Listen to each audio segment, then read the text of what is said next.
పితా పుత్ర పవిత్రాత్మ నామమున ఆమేన్.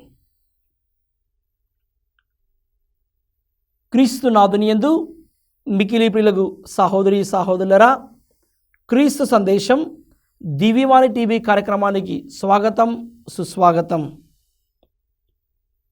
యోహాను సువార్త 14వ అధ్యాయము 1వ వచనం నుండి 6వ వచనం వరకు. యేసు వారితో, మీ హృదయములను కలవరపడనీయకుడు, దేవుని విశ్వసింపుడు, నన్నును విశ్వసింపుడు. నా తండ్రి గృహమున అనేక నివాసములు కలవు, లేకున్నచో నేను మీతో అట్లు చెప్పను. నేను మీకొక నివాస స్థానమును సిద్ధము చేయబోచున్నాను. నేను వెళ్ళినచో మీకు ఒక నివాసమును సిద్ధపరిచి మరలా వత్తును. నేను ఉండ స్థలములనే మీరును ఉండునట్లు మిమ్మును నా యుద్ధకు చేర్చుకుందును. నేను వెళ్ళు స్థలమునకు మార్గమును మీరు ఎరుగుదురు అనెను. తోమా ఆయనతో, ప్రభు, మీరు వెళ్ళు స్థలమేదో మాకు తెలియదు, ఇక మార్గమెట్లు ఎరుగుదము అనెను. అందుకు యేసు, నేనే మార్గము, సత్యము, జీవము, నా మూలమున తప్ప ఎవడను తండ్రి యొద్దకు రాలేడు. ప్రియ దేవుని బిడ్డలారా, పరిశుద్ధమైన సమయంలో మన కళ్ళు మూసుకొని శర్మల వంచి ప్రార్థించుదాం. ప్రేమగల తండ్రి, మహోన్నతులైన మా ప్రియ పరలోక ప్రభువా, గడిచిన కాలమంతా మమ్మల్ని మీ యొక్క రెక్కల నీడలో, మీ యొక్క సన్నిధిలో కాచి కాపాడినందుకు మీకు వేలాది వందనములు, స్తుతి స్తోత్రములు తండ్రి. ఈ పరిశుద్ధమైన సమయంలో ప్రభువా మమ్మల్ని అందరినీ కూడా దీవించండి తండ్రి. ఈరోజు ఈ క్రీస్తు సందేశం కార్యక్రమాన్ని ప్రభువా వీక్షిస్తున్న ప్రతి బిడ్డను దీవించండి. మా అందరిపై మీ పరిశుద్ధ ఆత్మశక్తిని, మీ దీవెనలు ప్రభువా మా మీద అపారముగా కుమ్మరించండి. మీ యొక్క ప్రేమ మార్గంలో, మీ యొక్క కృపలో ప్రభువా మేమందరం నడుచుకొని ముందుకు కొనసాగే శక్తిని, బలాన్ని, ఆత్మీయ అనుగ్రహ ఫలములను మాకు నిండుగా మెండుగా ప్రసాదించమని ఈ మనవులను మా నాథుడైన యేసుక్రీస్తు దివ్యనామములో అడిగి ప్రార్థిస్తున్నాము తండ్రి, ఆమేన్.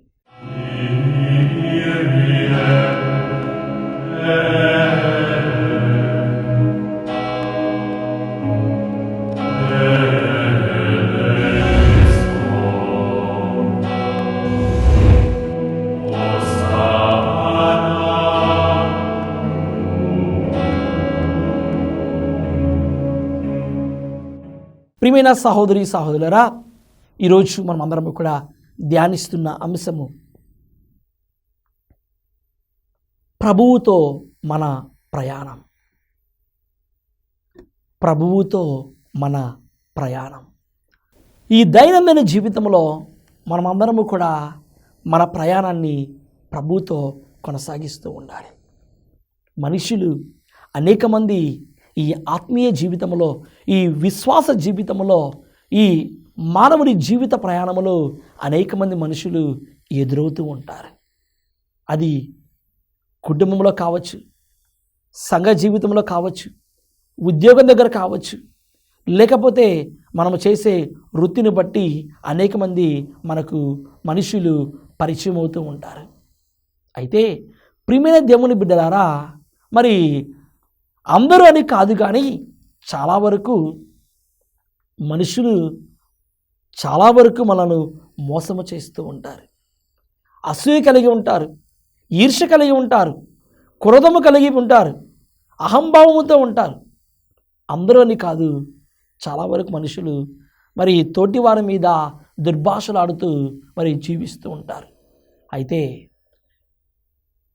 ఎవరు వదిలిపెట్టినా, ఎవరు విడిచిపెట్టినా, ఎవరు నిన్ను కాదన్నా, ఒక్కరు మాత్రము ఈ లోకంలో నిన్ను విడిచిపెట్టారు, ఒక్కరు మాత్రం ఈ లోకంలో నిన్ను వదిలిపెట్టారు, ఒక్కరు మాత్రము ఎల్లప్పుడూ కూడా నీతో ఉంటారు.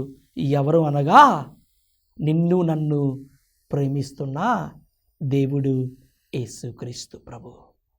అవును ప్రియమైన సహోదరి సహోదరులరా, మనుషులు మనలను వదిలిపెట్టినా, మనుషులు మనను నడి సముద్రములో వదిలివేసినా, మనుషులు మనను చేదరించుకున్నా, నీతో అవసరమంత వరకు నీతో స్నేహభావంతో ఉన్నా తర్వాత వదిలిపెట్టినా, కానీ ఈ లోకములో నువ్వు పుట్టినప్పటి నుంచి నీ చివరి తుది శ్వాస వరకు కూడా దేవుడిని ఎల్లప్పుడూ కూడా విడిచిపెట్టారు. ఎందుకంటే మన ప్రయాణము ప్రభువుతో కొనసాగాలి, మన ప్రయాణము ప్రభువుతో ఉండాలి. కనుకనే ప్రియమైన సహోదరి సహోదరులారా, మన ఆత్మీయ జీవితంలో, విశ్వాస జీవితంలో మన ప్రయాణము ప్రభువుతో మనము ముందుకు నడుస్తూ ఉన్నప్పుడు మనము దేవుని కోసము ఒక అడుగు వేస్తే ప్రభు 10 అడుగులు ముందుకు వేసి మనల్ని నడిపిస్తూ ఉంటారు. కాబట్టి మనము భయపడకూడదు, మనము కృంగిపోకూడదు. ఆదరించే దేవుడు, ప్రేమించే దేవుడు, కరుణ చూపించే దేవుడు, న్యాయవంతుడు, గొప్ప దేవుడు మన పక్షమున ఉండగా మనము భయపడనవసరం లేదు. ప్రియమైన సహోదరి సహోదరులారా, కీర్తన గ్రంథము 100వ అధ్యాయము 5వ వచనం మనం ధ్యానిస్తున్నాము. ప్రభువు మంచివాడు, ఆయన ప్రేమ స్థిరమైనది, శాశ్వతమైన ప్రేమ, ఆయన ప్రేమ స్థిరమైన ప్రేమ. ప్రభువు మంచివాడు కనుక అతనికి వందనములు అర్పింపుడు.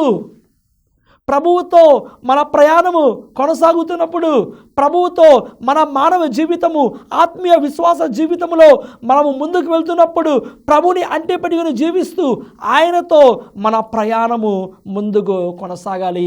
అందుకే ప్రభు అంటున్నాడు కదా, యోహాను సువార్త 14వ అధ్యాయము 6వ వచనంలో, నేనే మార్గము, సత్యము, జీవము. ప్రభుని మాటలను మనం గుర్తుపెట్టుకోవాలి. ప్రియమైన సహోదరి సహోదరా, నేనే మార్గం, నేనే సత్యం, నేనే జీవం. మార్గం చూపించే దేవుడు, సత్యము చూపించే దేవుడు, జీవవంతుడైన ప్రభుని మన జీవితంలో ఎల్లప్పుడూ కూడా మరి అంటిపెట్టుకుని జీవిస్తూ ఆత్మీయ జీవితంలో ప్రభువుతో ప్రయాణం చేయాలి, మనుషులతో కాదు. మనుషులు కొంతవరకు మాత్రమే మనతో ఉంటారు. మనుషులు, తోటివారు, బంధుమిత్రులు, శ్రేయోభిలాషులు ఒకవేళ నీతో అవసరం ఉన్నంత వరకే, నీతో పని ఉన్నంత వరకే నిన్ను పొగుడుతారు, ఉబ్బింపజేస్తారు, ప్రగల్భాలు పలుకుతారు, గొప్ప మాటలు చెబుతారు. నీ దగ్గర ఏమీ లేనప్పుడు, నీ దగ్గర ఇక సమస్తము కూడా అయిపోయినప్పుడు నిన్ను ఎవ్వరు కూడా పట్టించుకోరు. ప్రియమైన సహోదరి సహోదరురా, ఈరోజు నీ దగ్గర ఉన్న డబ్బు చూసి మనుషులు రావచ్చు, నీ దగ్గర ఉన్న అధికారాన్ని చూసి మనుషులు రావచ్చు, ఈరోజు నీ దగ్గర ఉన్న హోదాను చూసి, పేరు ప్రఖ్యాతులను చూసి మనుషులు నీ దగ్గరికి రావచ్చు. కానీ ప్రియమైన దేవుని బిడ్డ, నీ దగ్గర ఏమీ లేనప్పుడు, నిన్ను ఎవరు ఆదరించినప్పుడు, నీ దగ్గర ఏమీ సమస్తం లేనప్పుడు నీ దగ్గరకు వచ్చి మాట్లాడే, ఆత్మీయంగా పలకరించే వాళ్ళే నిజమైన వ్యక్తులు. ఈరోజు ప్రపంచం ఎలా ఉందంటే ప్రియమైన సహోదరి సహోదరులరా, ఈరోజు నీ దగ్గర అధికారం ఉంటే, ఈరోజు నీ దగ్గర ఒకవేళ డబ్బులు ఉంటే, నీ దగ్గర ఈరోజు పవర్ ఉంటే, నీకు పరిచయం కానివాడు కూడా వచ్చి నిన్ను పరిచయం చేసుకుంటాడు. ఎందుకు?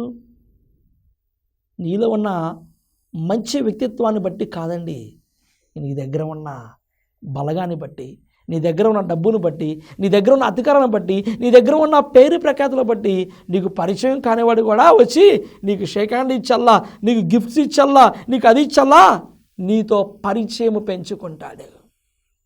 ప్రియమైన దేవుని బిడ్డ, ప్రభువుతో నువ్వు సహవాసం చేయాలి, ప్రభువుతో నువ్వు ప్రయాణం చేయాలి, ప్రభువుని వంటికి పెట్టుకుని జీవించాలి. మనుషులు కొంతవరకు మాత్రమే నీతో పాటు ఉంటారు. ప్రియమైన సహోదరి సహోదరులారా, కష్టములైనా, దుఃఖములైనా, ఆనందములైనా, విచారములైనా, సంతోషములైనా, అన్ని వేళలా, అన్ని సమయాల్లో మనము ప్రభువుతో ముందుకు నడుస్తున్నప్పుడు నేనే మార్గం, నేనే సత్యం, నేనే జీవం అన్న ప్రభుని మనం అందరము కూడా గుర్తు పెట్టుకొని జీవితంలో ముందుకు వెళ్ళాలి. ఎందుకంటే దేవుడు లేకుండా మనం ఏమీ చేయలేము.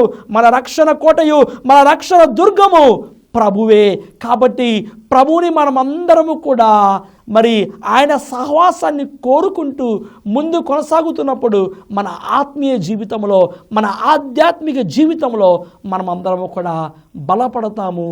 ప్రియమైన సహోదరి సహోదరులారా, సీరా పుత్రుడైన యేసు జ్ఞాన గ్రంథము 30వ అధ్యాయము 22-23 వచనములు మనం ఒక్కసారి ధ్యానించినట్లయితే ప్రభు మనందరికి కూడా మరి ఆ సహవాసంలో ఆత్మీయ జీవితంలో మనకు తెలియజేస్తున్నారు. సంతోషము దుఃఖము రెండూ కూడా మరి సీరాపుత్రుల యేసు జ్ఞాన గ్రంథము 30వ అధ్యాయము 22వ వచనము, ఆనందము వలన జీవితము సార్థకమగును, సంతోషం వలన దీర్ఘాయుషువు మరి కలుగును, కావున సుఖములను అనుభవించుచు సంతసింపుము, విచారమును పారద్రోలుము, విచారం వలన చాలామంది నశించిరి, దాని వలన ఎవరికి మేలు కలుగదు. ప్రియమైన దేవుని బిడ్డ, నువ్వు సంతోషముగా ఆనందముగా నువ్వు ప్రభువుతో ఉంటూ నీ జీవితంలో ముందు కొనసాగాలి. కానీ నాకు ఏమీ లేదులే అని విచారమైన దుఃఖముతో మరి ఆ విధంగా అటువంటి మనస్తత్వాన్ని అటువంటి మనసును కలిగి జీవిస్తే మనకు మంచిది కాదు. ఎందుకంటే మనం ప్రభువుతో కలిసి ప్రయాణం చేయాలనుకున్నప్పుడు మనము సంతోషముగా ఆనందముగా ఉండాలి. ప్రియమైన సహోదరి సహోదరులారా, క్రీస్తు సందేశం కార్యక్రమంలో ఇప్పుడు చిన్న విరామం తీసుకుందాం.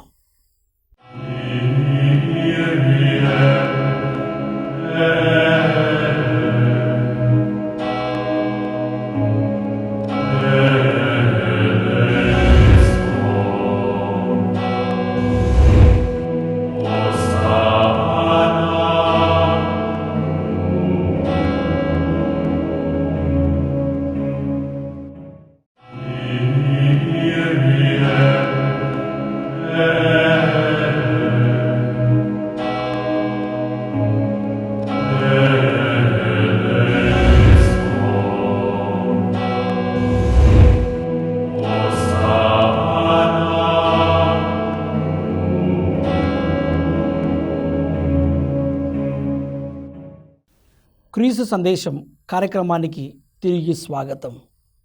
ప్రియులారా, మన ప్రయాణంలో ప్రభువుతో ఉంటూ మనం అందరము కూడా దేవుని యొక్క సహవాసాన్ని, ప్రభుని ఆశీర్వాదాన్ని, దీవెనలు పొందుకుంటూ మనమందరము కూడా మంచి కాపరి మార్గములో మనము ప్రయాణం చేయాలి. చూడండి, మనందరికీ తెలుసు బాగా కీర్తన గ్రంథము 23వ అధ్యాయము, మంచి కాపరి ప్రభువే నాకు కాపరి, ఇక ఏ కొదవయూ లేదు, అతడు నన్ను పచ్చిక పట్టులలో విశ్రమింపజేయును, శాంతికరమైన జనముల యుద్ధకు నడిపించుకొని పోవును. అవును ప్రియమైన దేవుని బిడ్డ, ఆత్మీయ జీవితంలో ప్రభువుతో మనం ప్రయాణం చేస్తున్నప్పుడు ప్రభువు మనకి ఎల్లవెల్లా తోడుగా ఉంటూ పచ్చిక పట్టులలో విశ్రమింపజేయును, శాంతికరమైన జలముల యుద్ధకు నడిపించుకొని పోతారు. ఎందుకంటే మనము ప్రభువుతో ఉంటే మనకు సంతోషం, ఆనందం, అభ్యుదయము, ప్రేమ, కనికరము, శాంతి, ఐక్యత, సేవ, ఇటువంటి గొప్ప దైవరాజ్యపు విలువల ప్రకారం, దైవరాజ్యపు సుగుణాల ప్రకారము మనమందరము కూడా జీవిస్తూ ఉంటాం. మనకు ఓటమి లేదు, మనము పాపములో పడిపోం. ఎందుకంటే ప్రభు మనకు విజయాన్ని వసుకుతారు, ప్రభు మనకు ఆత్మీయ బలాన్ని వసుకుతారు, ఆత్మీయ శక్తిని ఇస్తారు. మరి అటువంటి అనుగ్రహంతో, అటువంటి శక్తితో మనము పాపములో పడిపోయే మరి అవకాశం ఉండదు. దేవుడు తన పరిశుద్ధాత్మ ప్రేరణ ద్వారా, పరిశుద్ధాత్మ శక్తి ద్వారా ప్రభు మనకు ఎల్లప్పుడూ కూడా తోడుగా ఉంటారు. కావున ప్రియమైన సహోదరి సహోదరా, ఇంకా ప్రభు మనకు తెలియజేస్తూ ఉన్నారు. కీర్తన గ్రంథము 23వ అధ్యాయం 5వ వచనంలో, నా శత్రువులు చూచుచుండగా నీవు నాకు విందు చేయుదవు, పరిమళ తైలముతో నా తలను అభిషేకము చేయదవు, నా పానపాత్రము అంచుల వరకు నిండి పొంగి పొర్లుచున్నది. చూడు ప్రియమైన దేవుని బిడ్డ, మరి ఆత్మీయ జీవితంలో మరి మనము ప్రభువుతో ప్రయాణం చేస్తూ ఉండాలి.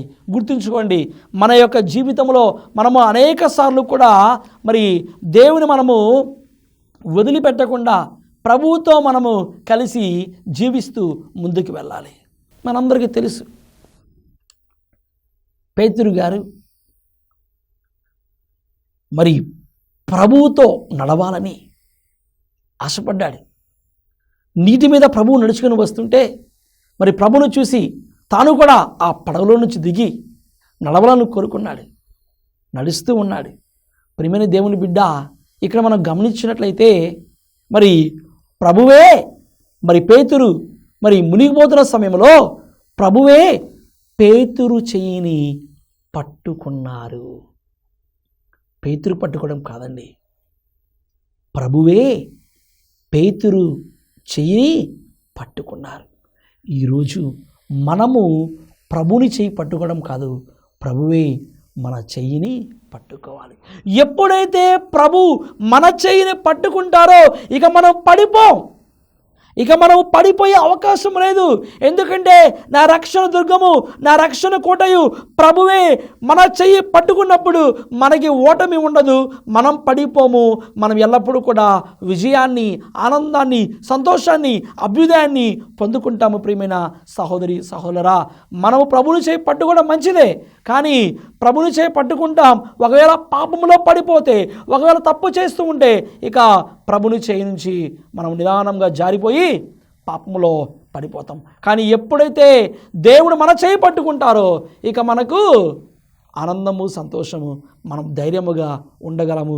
కాబట్టి మనము ప్రభుని చెయ్యి పట్టుకోవడం కాదు, ప్రభువే మన చెయ్యి పట్టుకునేలా మనం ఆత్మీయ జీవితంలో సిద్ధపడాలి. పునీత యోహాను గారు రాసిన దర్శన గ్రంథము 3వ అధ్యాయము 19-20 వచనంలో ధ్యానం చేస్తున్నాం. నేను మేము ప్రేమించు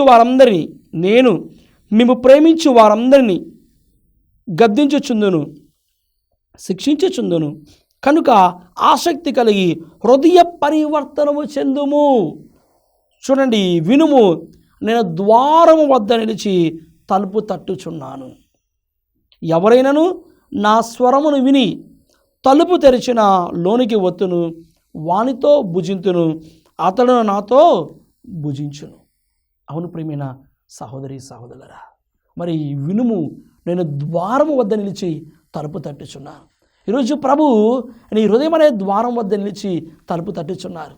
నీవు సంతోషముతో, ఆనందముతో నీ హృదయం అనే ద్వారాన్ని విప్పి ప్రభుని నీ జీవితంలోనికి ఆహ్వానిస్తావా? ఒకవేళ నీ హృదయము అసూయ, పగ, క్రోధము, ద్వేషము ఇటువంటి దుర్గుణాలతో నిండి ఉంటే వాటిని నువ్వు ఈరోజు నీ హృదయం నుండి పారద్రోలి పశ్చాత్తాపపడి హృదయపూర్వకముగా మనస్ఫూర్తిగా నీవు నీ హృదయములో ప్రభునికి స్థానాన్ని నీవు ఆ పగ, క్రోధము, ద్వేషము, అసూయ ఇటువంటి దుర్గుణాలను, సైతాను శక్తులను నీ హృదయం నుండి పారద్రోలి ప్రేమ, కనికరము, సోదరభావము, ఐకమత్యము ఇటువంటి గొప్ప దైవరాజ్యపు విలువలను నీ హృదయంలో ఉంచుతూ ప్రభునికి నీవు స్థానం ఇవ్వు. ప్రభుని నీవు నీ యొక్క జీవితంలోనికి ఆహ్వానించు. ఖచ్చితంగా ప్రభు మన యొక్క హృదయంలో నెలకొని ఉంటారు. ప్రియమైన దేవుని బిడ్డ, కనుకొని మనం ప్రభువుతో ప్రయాణం చేస్తూ ఉన్నప్పుడు ప్రభువు మనల్ని ఎల్లప్పుడూ కూడా విడిచిపెట్టారు. మనమందరము కూడా ఆయనకు ప్రియమైన బిడ్డలుగా మనం మారాలి. పునీత పౌలు భక్తుడు రోమిలకు రాసిన లేఖ 14వ అధ్యాయము 17వ వచనం ఒక్కసారి మనం ధ్యానం చేసుకుందాం. ఏలైనా దేవుని రాజ్యం అనగా తినుట త్రాగుట కాదు, పవిత్రాత్మ వసగు నీతి, శాంతి, సంతోషములే. చాలా చక్కగా పునీత పౌలు భక్తుడు మనందరికీ తెలియజేస్తూ ఉన్నారు. ఏలైనా దేవుని రాజ్యం అనగా తినుట త్రాగుట కాదు, పవిత్రాత్మ వసగు నీతి, శాంతి, సంతోషములే. మరి ఆ యొక్క రాజ్యములో, ఆ దైవ రాజ్యములో, ప్రభుని ప్రేమ రాజ్యములో మనమందరము కూడా పవిత్రాత్మ వసగు నీతి, శాంతి, సంతోషములను మనం అలవరుచుకుంటూ దేవునికి మనమందరము కూడా మరి ఆయనతో కలిసి మన ప్రయాణాన్ని ముందుకు కొనసాగిస్తూ ఉండాలి. చూడండి, మనము చూస్తూ ఉన్నాం లూకాసు వార్త 19వ అధ్యాయంలో జక్కయ్య జీవితాన్ని ఒక్కసారి చూసినట్లయితే, ఇదిగో అప్పటిదాకా అధికముగా మరి పన్నులు వసూలు చేస్తున్న ఈ యొక్క జక్కయ్య, ఈ యొక్క సుంకరి అయినటువంటి జక్కయ్య అధిక పన్నులు వసూలు చేస్తూ ఉన్నాడు. కానీ తన జీవితంలో మరి ఒక్కొక్క సమయంలో ప్రభుని చూడాలని జక్కయ్య ఆశపడ్డాడు. తాను భౌతికముగా పొట్టివాడు కావచ్చు, తాను భౌతికముగా మరి చిన్నవాడు కాబట్టి ప్రభుని ఆ యొక్క ప్రజా సమూహంలో, ఆ జన సమూహంలో ప్రభుని చూడడానికి మరి చాలా కష్టపడుతూ ఉన్నాడు. మేడి చెట్టు ఎక్కాడు. ప్రియమైన సహోదరి సహోదరా, ఇక్కడ అద్భుతం ఏమిటంటే, ఇక్కడ ఆశ్చర్యమైన కార్యం ఏమిటంటే, మరి ఈ యొక్క జక్కయ్య ప్రభుని చూడాలని ఆశపడ్డాడు. కానీ సాక్షాత్తు ప్రభువే జక్కయ్యని పిలిచారు, జక్కయ్యని చూశారు. చివరికి ప్రభువే జక్కయ్య ఇంటికి వచ్చారు. నేడే జక్కయ్య త్వరగా దిగిరమ్ము, నేను మీ ఇంటికి వచ్చేదను, నేడే ఈ ఇంటికి రక్షణ వచ్చినది. అది ప్రియమైన సహోదరి సహోదరా, మరి నీ జీవితంలో కూడా అటువంటి గొప్ప మార్పు. మరి అప్పటిదాకా మరి అధిక పన్నులు వసూలు చేసిన జక్కయ్య ప్రభుని జీవితంలో ఆ గొప్ప దివ్య అనుభూతిని, ఆ దివ్య దర్శనాన్ని చూసిన తర్వాత, ప్రభువే తన యొక్క గృహానికి వచ్చిన తర్వాత మరి జక్కయ్య మారు మనసు పొంది హృదయ పరివర్తనం కంది ఒక మంచి బిడ్డగా మరి దేవునికి గొప్ప సాక్షిగా జీవించాడు జక్కయ్య. ఈరోజు నీవు నేను కూడా మారు మనసు పొందాలి, హృదయ పరివర్తనం మరి చెందాలి. మన ప్రభునితో ప్రయాణం చేయాలంటే మనలో ఉన్న యొక్క దుర్గుణాలను, మనలో ఉన్న చెడు స్వభావాన్ని వదిలిపెట్టి మనమందరము కూడా మరి మారు మనసు పొంది హృదయ పరివర్తనం చెంది మనమందరము కూడా ప్రభుని అనుసరించాలి. ప్రియమైన సహోదరి సహోదరులారా, మరి ఆత్మీయ జీవితంలో మనమందరము కూడా ముందుకు కొనసాగుదాం. దేవుని మీద భారం వేసి ప్రభునికి మనమందరము కూడా మొదటి స్థానాన్ని ఇస్తూ మన యొక్క ప్రయాణాన్ని, మన జీవితాన్ని, ఆత్మీయ జీవితంలో మరి ప్రభువుతో ఉన్నాము. ఖచ్చితంగా దేవాది దేవుడు మనలను, కుటుంబ సభ్యులను, బిడ్డలందరినీ కూడా మరి అమితముగా ఆశీర్వదిస్తూ ప్రభువుని యొక్క చల్లని దీవెనలు, ప్రభువుని యొక్క నిండైన ఆశీర్వాదములు మన యందు ఉంటూ మనము కూడా ప్రభువుతో మన యొక్క ఆత్మీయ సహవాసాన్ని, మరి ఆత్మీయ ప్రయాణాన్ని ప్రభువుతో చేద్దాం.